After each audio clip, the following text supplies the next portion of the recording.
I now recognize the gentlewoman from the District of Columbia, Ms. Norton. Thank you very much. Mr. Chairman, I think we are very fortunate to have the Secret Service take the risk they pay. And when it comes to their pay, these are the people who have suffered sequester and have not received increases in pay. So we value them very highly, and we value your report, which is very thoughtful. I have been concerned, by the way, with the really quite shocking underfunding of the Secret Service, something I think that would shock the American people, because they always assumed that the protection for the American people was the first priority because he's a symbol of the United States itself. I was concerned about the physical barriers because that's the most obvious and common sense way to approach this problem, and I have distributed to the members and to you a copy of a picture that was taken outside right after the most notorious of the fence jumping incidents. And I'm asking this question because you indicate that there are some physical barriers that have been added. Are you talking about these barriers that are normally used simply for crowd control? Or are you talking about actual structural physical barriers? That we recommend adding? You say that we understand that there have been some physical barriers that have been added. I'm asking you if there have been any physical barriers added since the incident, since our hearing in September, and since the fence jumping that was the basis for that hearing. The bike rack that's shown in the photo you distributed is new since the fence jumping incident. Well, you know, if that's, Gonzalez incident. I mean, you know, and by the way, I consider this quite outrageous.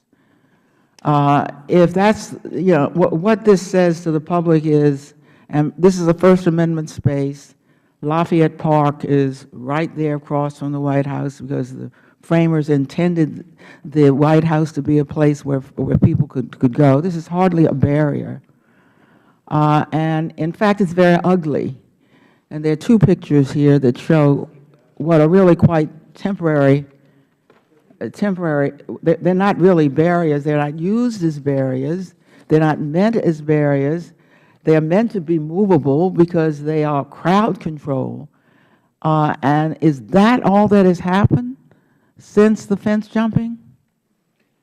We have not investigated just recently what, if anything. So as far as you know, that's all that's happened? We have clearly recommended that a permanent solution be designed and adopted as quickly as possible. Indeed, I appreciate that you have recommended that the fence itself, consistent with its historic basis, be raised. Have you put any time frame on it of all the things that it seems to me could have happened by this time? It does seem to me at least the plans for that could have been made. Will the gentlewoman yield? I will tell you that you can receive a classified briefing about that.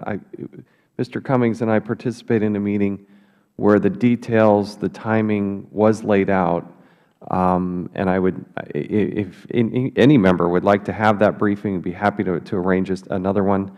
But that was not something this panel looked at other than making a general recommendation, but to get a Secret Service briefing on what they're doing, A, was pretty impressive, and B, is certainly in the works.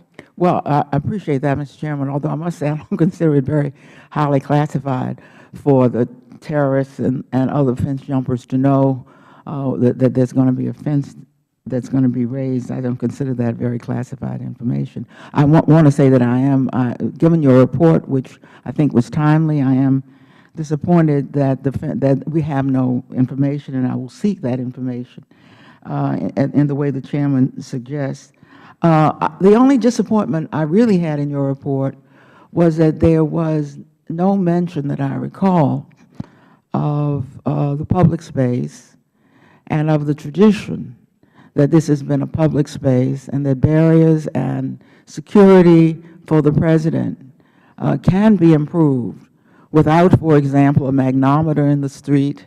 That would mean that even though you're outdoors, you have to go through this magnometer before you can get to where the public still can get, by the way. And I wonder why you did not consider the access of this space to the public, considering that it is one of the great First Amendment spaces in the nation's capital. It is not just a tourist site. There are people there every day on every issue trying to express their point of view. Thank you for the question, and I do think it was of serious consideration to the panel about the historic nature of both the White House as well as the spaces around the White House.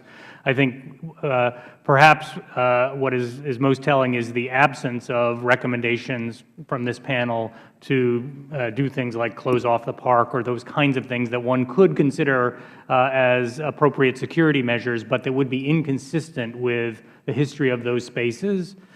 So perhaps I think we answer your question by not having recommendations that would have gone the other way. Well, I so thank you for that, Mr. Borelli, because that is what I'm going to cite. I'm going to say that the panel said that by not recommending that the public be excluded, it meant to say that the public should have access to that space as it has always had.